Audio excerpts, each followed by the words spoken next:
रामकृष्ण हरी आमचं गाव आमचा पारायण सोहळा या कार्यक्रमासाठी आज आपण मान तालुक्यातील वारुगड ग्रामपंचायतीच्या हद्दीत असलेल्या मठवस्ती या ठिकाणी आलेलो आहोत. आपल्याला दृश्य पाहावयास मिळत आहे ते श्रीराम कथा व पारायण अखंड हरिनाम सोहळा आहे. खरं तर हा श्रीराम पारायण सोहळा आहे केव्हा सुरू केलेला आहे आणि त्याचबरोबर अखंड हरिनाम सप्ताह पण आहे. असा हा संयुक्त कार्यक्रम त्यांनी घेतलेला आहे. खरं तर हा संयुक्त कार्यक्रम घेण्यामागे काय त्यांची कल्पना आहे, किती वर्ष झालेले आहेत आणि या सर्वातून त्यांना या मठवस्ती परिसरातील लोकांना काय मिळालेले आहे अशी विविध माहिती आज आपण मठवस्ती परिसरातील जे भाविक आहेत, ग्रामस्थ आहेत त्यांच्याकडून घेणार आहोत. रामकृष्ण हरी महाराज. महाराज, तुमच्यासाठी पहिलाच प्रश्न आहे. खरं तर वारुगड ग्रामपंचायतीत ही मठवस्ती आहे, तर कसा हा परिसर आहे किंवा काय या संदर्भात सांगताल? आध्यात्मिक क्षेत्रात हा परिसर आहे आणि शिवाय श्रीराम कथा पारायण सोहळा व अखंड हरिनाम सप्ताह सुरू केलेला आहे, तर काय सांगताल? तर केव्हा सुरू केलेला आहे? सुरुवातीला मी सांगतो, या ठिकाणी मला वाटते कोरोना ज्यावेळेस आला 2019-20, ज्याप्रमाणे कोरोनाने बऱ्याचपैकी काय गोष्टी चांगल्या पण केल्या, काय वाईट पण केल्या, त्याच्यातूनच ही एक चांगली गोष्ट तयार झाली आणि ती पुढं चालू झाली. त्यासाठी आमचे भरतनाथ महाराज, मारुती महाराज हे असे थोर व्यक्ती, जे साधू पुरुष आहेत, ते असे कोरोनाच्या काळात अगोदर ते भ्रमंती करत असायचे. त्यानंतर काय झालं, कोरोनामध्ये त्यांना बंदी आली, कोणी फिरून देत नव्हतं, कुठं जाऊ नका काय करा. मग ज्यावेळेस ते या ठिकाणी आले, मठवस्तीवरती आले, त्यावेळेस त्यांना मी सांगितलं तुम्ही काय करा, फक्त इथंच थांबा, इथनं कुठं जायचं नाही. आणि मग ते आता इथं थांबलं, त्यांचं सगळं अध्यात्म बंद झालं. मग त्यांच्या प्रेरणेनुसार त्यांनी मग ते सुरुवातीला अगोदर हनुमान जयंती केली 1 वर्ष, त्यानंतर पुढच्या वर्षी रामनवमीचा निश्चय केला. आणि मग सुरुवातीला आम्ही 3च दिवसाचा कार्यक्रम केला. पहिल्या वर्षी फक्त रामविजय ग्रंथाचं पारायण केलं आणि 3 दिवस भजन करून हा कार्यक्रम केला. त्यासाठी आमचे मारुती महाराज इकडे आहेत आणि हे आमचे भरतनाथ महाराज, त्यांनीच म्हणजे आणि आमचे गुरुवर्य उत्तम महाराज कदम, या तिघांच्या आशीर्वादानं आणि त्यांच्या प्रेरणेनं हा कार्यक्रम चालू झाला. त्याच्यानंतर दुसऱ्या वर्षी आम्ही आपले दहेगावचे रामायणकार होते, त्यांचं या ठिकाणी कथेचा कार्यक्रम ठेवला. 3ऱ्या वर्षी नंतर आपले आळंदीकर होते, 4थ्या वर्षी संतोष महाराज शास्त्री होते, 5व्या वर्षी आपले पांडुरंग महाराज गावाने गेल्या वर्षीच, तेच यावर्षी सुद्धा आपल्याला या ठिकाणी रामायण कथा सांगणार आहेत. आणि अशा प्रकारे या ठिकाणी हा कार्यक्रम चालू झाला. महाराज, खरं तर पहिलाच प्रश्न आहे, म्हणजे पहिल्या प्रश्नाचं उत्तर तुम्ही दिलेलं आहे. दुसरा प्रश्न असा आहे की ज्ञानेश्वर पारायण असतं, तुकाराम गाथा असते, पण तुम्ही श्रीराम कथा पारायण सुरू केलेलं आहे, तर काय म्हणजे संकल्पना तुमची ह्या पाठीमागे आहे? सुरुवातीला म्हणजे आता मला वाटते 2003-04 पर्यंत मुंबईत होतो. त्यानंतर गावी आलो आणि आमच्या इथे एक जागृत शहराचं मंदिर आहे, त्या ठिकाणची जबाबदारी म्हणजे माझ्याकडे आली आणि त्याच्यामुळे ते शंकराची भक्ती त्या ठिकाणी चालू झाली. आणि त्यानंतर हे महाराज आम्हाला, ते मारुती महाराज, हे भरतनाथ महाराज, हे सीतामाईचे भक्त आहेत, ते मारुतरायाचे भक्त आहेत. आणि मग त्यांच्या प्रेरणेतून मग आता सीतामाईचे, मारुतीबाईचे आणि मग ते माझ्याकडे मग ते राम भक्त म्हणून असे ते पाहायला लागले आणि मग तिथून मग ते रामायण चालू केलं. रामायण. आणि खरं तर तुम्ही असा योग धरलेला आहे, म्हणजे तुमचं पारायण हे रामनवमीला संपत असेल, असा पण संदर्भ थोडासा येतोय आणि चांगला नियोजन केलेलं आहे. खरं तर अजून एक प्रश्न आहे की आता तुम्ही 7 दिवसाचा हा पारायण सोहळा आहे, तर भविष्यात अजून काय वाटतंय बदल तुमच्या संकल्पनेतून करावा किंवा कसा असावा? नाही, आतापर्यंत जसं आपल्याला जमल अतिशय चांगला करता येईल असा प्रयत्न आहे. सुरुवातीला काय 3 दिवस केला, नंतर 5 दिवस केला. सुरुवातीला 2 वर्ष जेवण नव्हतं, त्याच्यानंतर बाहेरच्या लोकांनी तर सहकार्य करून बऱ्यापैकी, बाहेरच्याच पंक्ती सर्व आहेत, सर्वांचं सहकार्य चांगलं आहे. वारुगड पंचक्रोशी सर्वातील किंवा आपल्या परिसरातील मलवडी म्हणा, बिजवडी म्हणा, बऱ्याच भागातील श्री पालवण, भांडवली असे सर्वांचं या ठिकाणी सहकार्य असते. आणि म्हणजे एवढा मोठा खर्च करण्यासारखा मी पण एवढा मोठा माणूस नाही, पण फक्त अध्यात्माची जोड आणि आपल्याला त्याची आवड म्हणून हा कार्यक्रम चालू केला. लोकांना कसं चांगली गोष्ट दिसली का लोक मदतीचा हात देतात, आणि त्याप्रमाणे लोकांनी सहकार्य केल्यामुळे हाच कार्यक्रम या ठिकाणी 7 दिवसाचा कार्यक्रम होतो. ह्या वर्षात आम्ही काल्याचा कार्यक्रम संध्याकाळी ठेवलेला. रामनवमीचा दुपारचा कार्यक्रम झाल्यानंतर संध्याकाळचा काल्याचा कार्यक्रम ठेवला. कारण रामनवमीला बऱ्यापैकी आमच्या गावात मंदिर, राम मंदिर आहे, त्या ठिकाणी फुलाचा कार्यक्रम असतो. ज्यामुळे 6 दिवस लोक या ठिकाणी कथेला येत असतात आणि त्यांना काल्याचा प्रसाद मिळत नाही. मग त्यासाठी ह्या वर्षी आम्ही काल्याचा प्रसाद संध्याकाळी ठेवलेला आहे. संध्याकाळी ठेवला. धन्यवाद. रामकृष्ण हरी महाराज. रामकृष्ण. नाव सांगा पहिल्यांदा तुमचं. दत्तात्रय खंडे. महाराज, खरं तर आत्ताच महाराजांनी पूर्ण सांगितलेलं आहे. सचिन खंडे महाराजांनी सर्वच गोष्टी आपल्या मानदेश भूषणशी बोलताना सांगितलेलं आहे. पण प्रश्न पडतो की आपलं वारुगड आहे, वारुगड म्हटलं का खरं तर एका गावात एकच सप्ताह होत असतो. पण तुमच्या गावानं अजून एक वेगळं जोपासलेलं आहे. ते वेगळं पण आपलं खाजगीत बोलता नाही झालं होतं. खरं तर हे कसं काय वेगळं पण आहे तुमचं? पण म्हणजे एक भक्तीचा ओढ, ते कुठल्या तरी भक्ती आमच्या घराण्यात, आमच्या आजोबापासून ही परंपरा आहे. त्यांची सुरुवातीला एकच माळ होती. त्याच्यानंतर आमची तशी वाढत वाढत गेली. आज ह्या 4थ्या पिढीत, ही मुलांची ही 4थी पिढी आहे. तर ह्या 4थ्या पिढीमध्ये ही जास्त उदयाला आलो, म्हणजे लोक त्या मार्गात जास्त वळली आमची. म्हणजे एकापासून आज सर्व पिढी आध्यात्मिक आलेली आहे. हो. आणि 4थ्या पिढीत असा म्हणजे सगळ्या कार्यक्रमात कुठेही जाईल तिथं आमची लोक असतात. पारायण आताच पारायण आहे.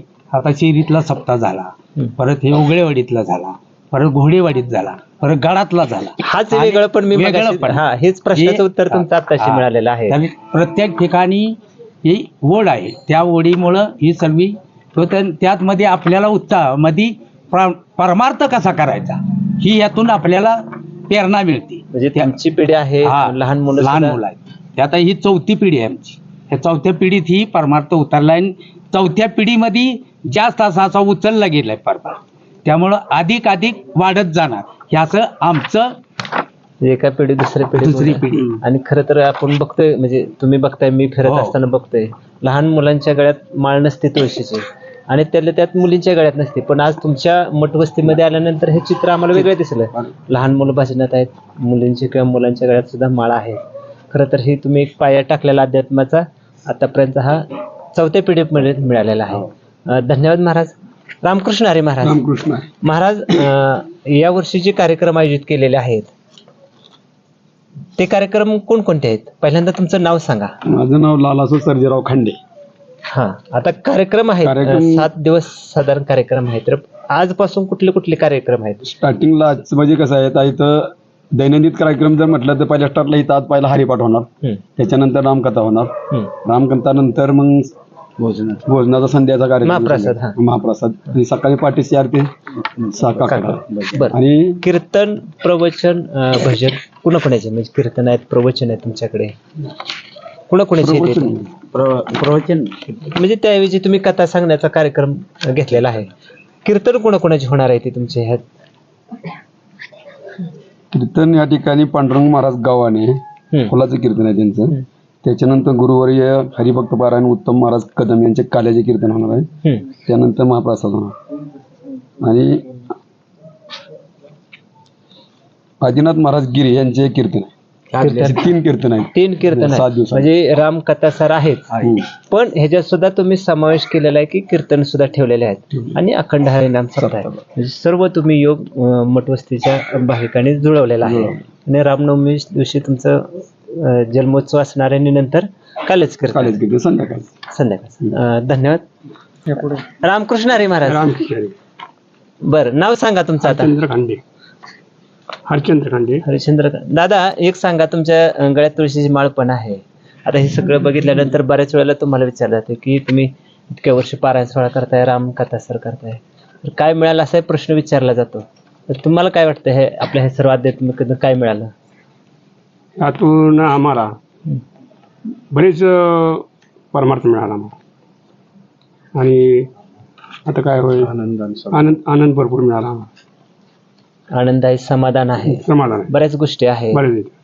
अजून काय वाटतं की ह्याच्यात अजूनही वाढावं, कार्यक्रम वाढावा, संध्याकाळी भजन होणार आणि हे दिवसेंदिवस तुमचं वाढायचं, कारण आता लहान मुलंच तुमच्या बरोबर आहे, ज्येष्ठ पण आहेत, तुम्ही आहेत, सगळेच आहेत. त्याच्यामुळं काळानुसार बदल होत चाललेला आहे, सर्वजण सहभागी होत आहेत.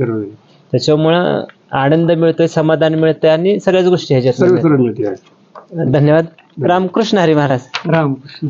नाव सांगा आता तुमचं. माझं नाव महारुद्र महाराज मुंडे. मुंडे, बीड. हा, परळी वैजन. परळी वैजनाथ. आज बीड थेट मान तालुक्यात. हो.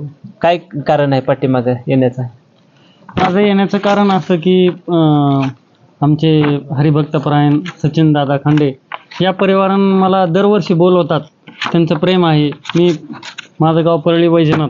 बर. या ठिकाणून मी तबला मृदुंग वाजवण्यासाठी मी येत असतो. मला दरवर्षी ते आमंत्रण देत असतात की मुंडे महाराज तुम्ही या आणि तुमची सेवा द्या आम्हाला. त्यांच्या निमंत्रणाला आम्ही मान देऊन आलोय आज. आम्ही त्यांच्या रिलेशन आहे म्हणजे तुमचं त्यांच्या ते. शब्दाला देऊन त्यांच्या शब्दाला मान दिल्यावर मी आलोय. आता महाराज दुसरा प्रश्न असा आहे की ज्ञानेश्वर पारायण म्हटलं, तुकाराम हो, हो. गाथा म्हटलं, बरोबर. कीर्तन भजन होत असतात आणि त्याच्यात पकवाज वाजवला जातो. हो. पण आता तुमची पकवाज वाजवण्याची भूमिका आहे हा. आणि हे रामकथा सर आहे, तर त्याच्यात पण त्याची आवश्यकता पडते का, किंवा त्याच्यासाठी काही वेगळं वाद्य असतं का? रामकथेमध्ये तबला वाजवला जातो.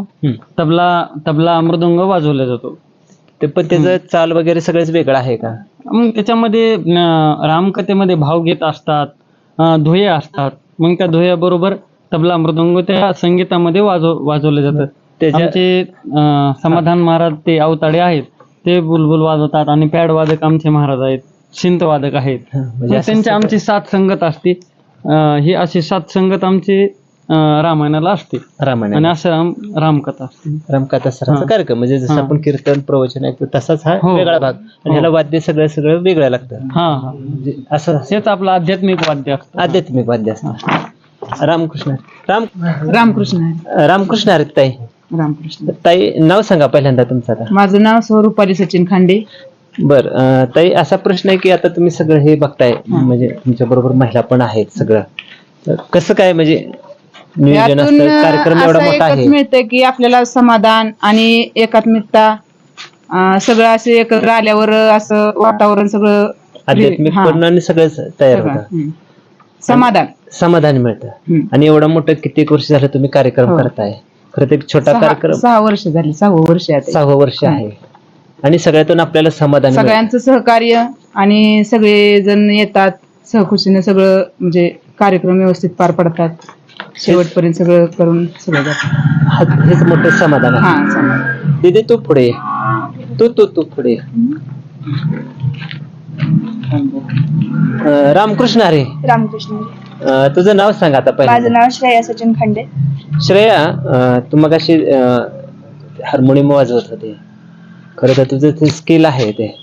तू किती शिकते आता मला पहिल्यांदा सांग. आता मी 8वीत शिकते. हे तू जे शिकली म्हणजे वाजवत होते हार्मोनियम, हे किती वर्ष म्हणजे कितवीत असताना तू वाजवायला शिकलीस?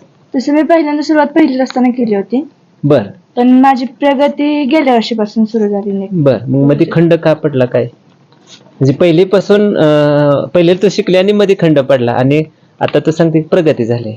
हा, म्हणजे गेल्या वर्षीपासून, गेल्या वर्षी जेव्हा मी माळ घातली तेव्हापासून मी बरं, जरा असं- त्याच्याकडे जास्त लक्ष दिलं. बर. आता एक सांग दीदी, आता तू अभंग म्हणतेस, सुरात म्हणते, हे कसे काय शिकलेस वगैरे?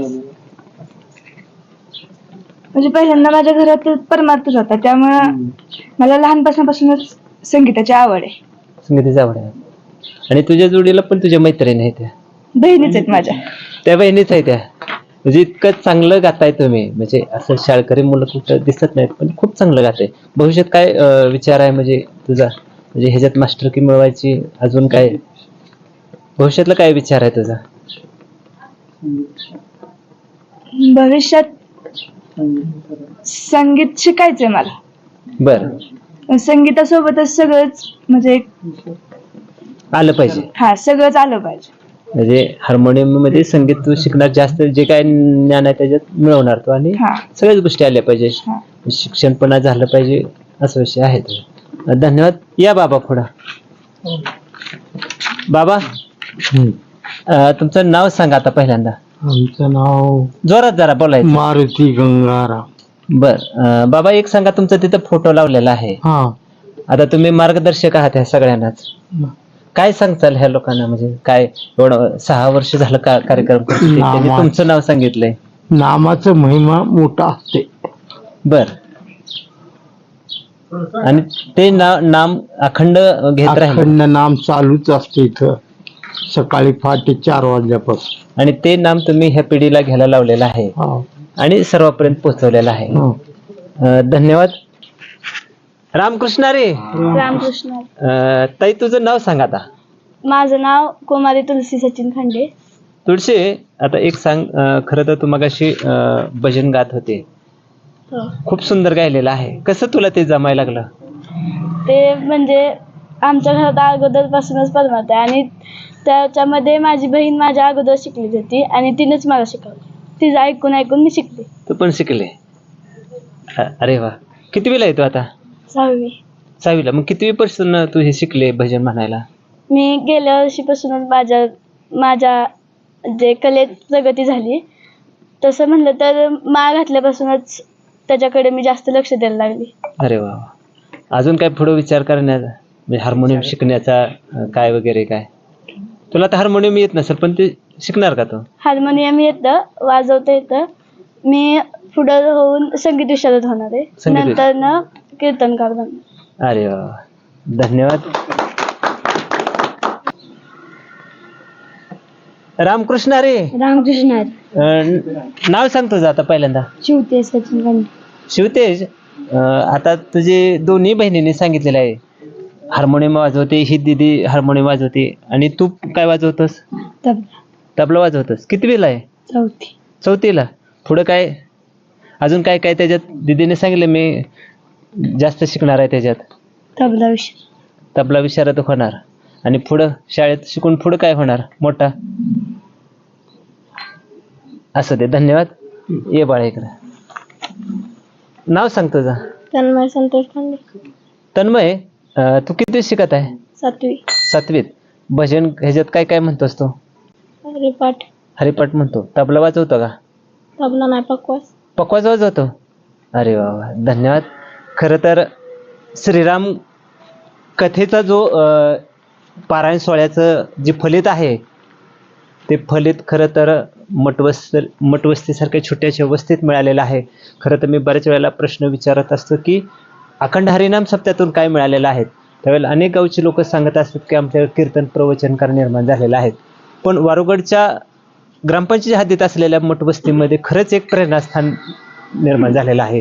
शाळकरी विद्यार्थी, खरं तर आपण नुसतं भजनात मुलं दिसत नाहीत किंवा हरिपाठाला मुलं दिसत नाहीत, तर या मठवस्तीतील मुलं आपल्याला प्रत्यक्ष हार्मोनियम, तबला वाजवणारी आपल्याला भेटलेली आहेत. त्याही पुढे जाऊन सांगायचं झालं तर सर्व मुलं खरं तर एकाच कुटुंबातील आहेत, पण त्यांनी तुळशीची माळ सुद्धा घातलेली आहे. एवढा मोठा हा प्रेरणास्थान ह्या मठवस्तीवर आहे. खरं तर सर्वांनी प्रेरणा घ्यावी असं ही मठवस्ती आहे. सर्वच मठवस्तीकर मानदेश भूषणशी बोललेले आहेत. पारायणाच्या संदर्भात त्यांनी सविस्तर माहिती दिलेली आहेत. सर्वांना मानदेश भूषण परिवारातर्फे धन्यवाद आणि त्यांची भावी वाटचाल आहे. या वाटचालीस मानदेश भूषण परिवारातर्फे मनपूर्वक शुभेच्छा. रामकृष्ण हरे. मानदेश भूषणचे संपादक अजित कुंभार यांनी मठवस्तीमधील अर्थात खंडेवाडीतील ग्रामस्थांशी आणि भाविकांशी सुसंवाद साधलेला आहे. संकल्पना श्रीराम कथापारायण व अखंड हरिनाम सप्त्याची समजून घेतलेली आहे. आपण पाहतोय ते टाळपूजन आणि विनापूजन चाललेलं आहे. मारुती महाराज यांनी पूजन केल्यानंतर आता महिला टाळपूजन आणि पकवाज पूजन करताना दृश्य आपण पाहतोय. वारुगड ग्रामपंचायतीच्या हद्दीत असलेल्या खंडेवाडी येथील मठवस्तीमधील हा श्रीराम कथा व अखंड हरिनाम सप्ताह पारायण सोहळ्याचा शुभारंभ आपण पाहत आहे. सचिन खंडे यांच्या आईने टाळ पूजन केलेले आहे. आपण दृश्य पाहतोय.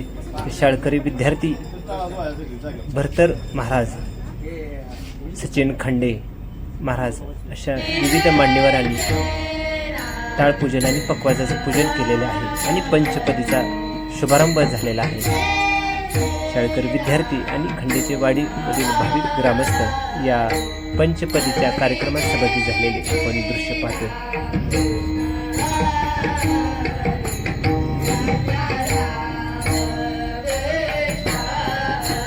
श्रीराम कथा पारायण व अखंड हरिनाम सप्त्याचा शुभारंभ झालेला आहे आणि श्रीरामाची कथा सांगणार आहेत ते बप्प पांडुरंग महाराज गव्हाणे आळंदीकर आणि त्यांना साथ मिळालेले आहे ते मुंडे महाराज, कृष्णा गायकवाड बीड यांची आणि गायनामध्ये प्रसिद्ध असलेले आदिनाथ गिरी महाराज, हे सर्वजण श्रीराम कथा पारायण सोहळ्यामध्ये सहभागी झालेले आहेत. आपण पाहतोय ते हरिपाठाचा शुभारंभ पाहत आहे. हरिपाठामध्ये गुंग झालेले आहेत खंडेवाडीकर ग्रामस्थ शाळकरी मुलं.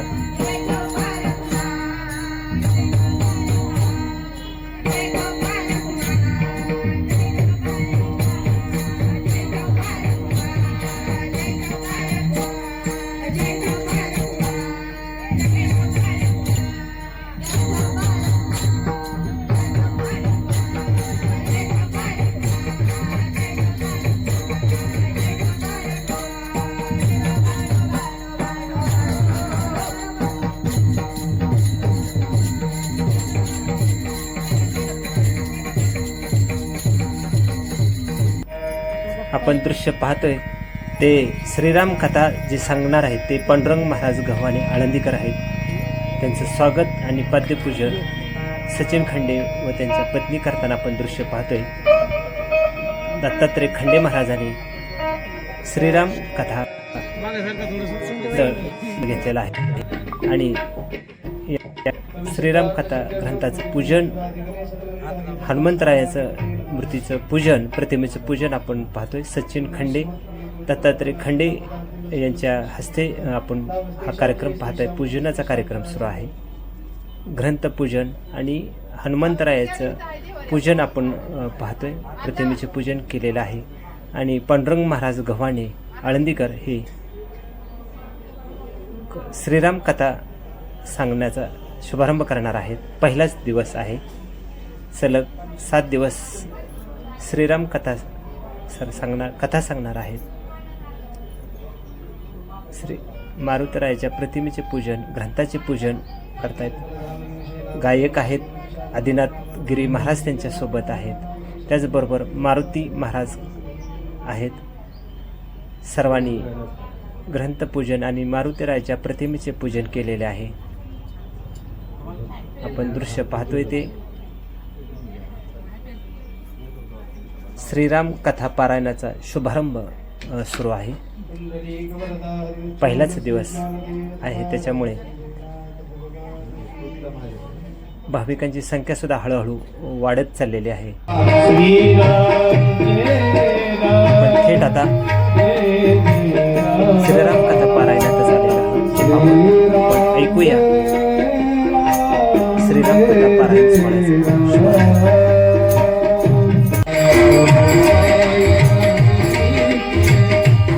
सुरुवातीला आरतीचा कार्यक्रम झाला, त्यानंतर श्रीराम कथा सुरुवात झाली. पण पहिल्या दिवशी का श्रीरामाची कथा ऐकायची याचं विवेचन पांडुरंग महाराज गव्हाणे आळंदीकर यांनी केलेलं आहे. रस में सुर में साज में माँ सरस्वती बसी हुई हो, शब्द शब्द आवाज में काय नुसतं गाता येतं का आपल्याला? अहो, देवाचं नाव मुखामध्ये येण्यासाठी अनंत जन्माची पुण्य लागते बरं का ताई. काय लागतं? अनंत जन्माची पुण्य लागते. त्यातले त्यात आपल्या दारामध्ये देवाचं भजन होण्यासाठी फार मोठं भाग्य लागतं. आदिनाथ महाराज लय मोठं भाग्य लागतं. वैष्णव भाग्यवंत घरी भजन पूजन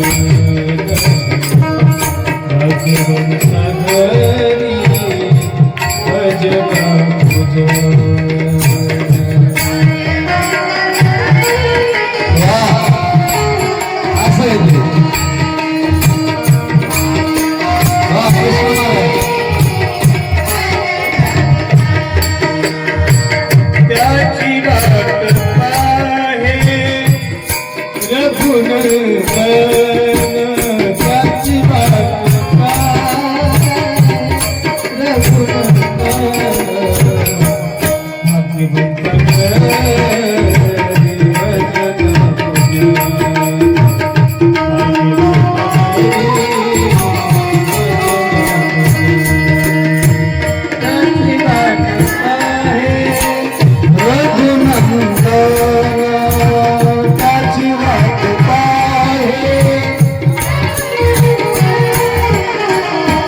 श्रीराम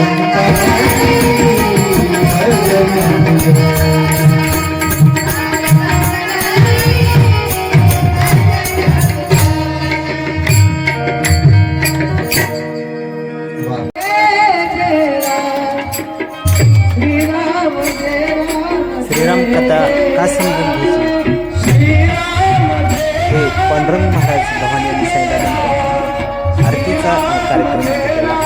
आरती सर्व भक्त तल्लीन झालेल्या श्रीराम तल्लीन हार्दिक अभिनंदन. आपण दृश्य पाहतो ते प्रतिचा कार्यक्रम या श्रीराम कथा पारायणाची सांगता झालेली आहे. वारंवार परिसरात जे वेगवेगळ्या वाड्या येतात त्या वाडीवर प्रत्येक पती पत्नी हा आरतीचा कार्यक्रम असतो.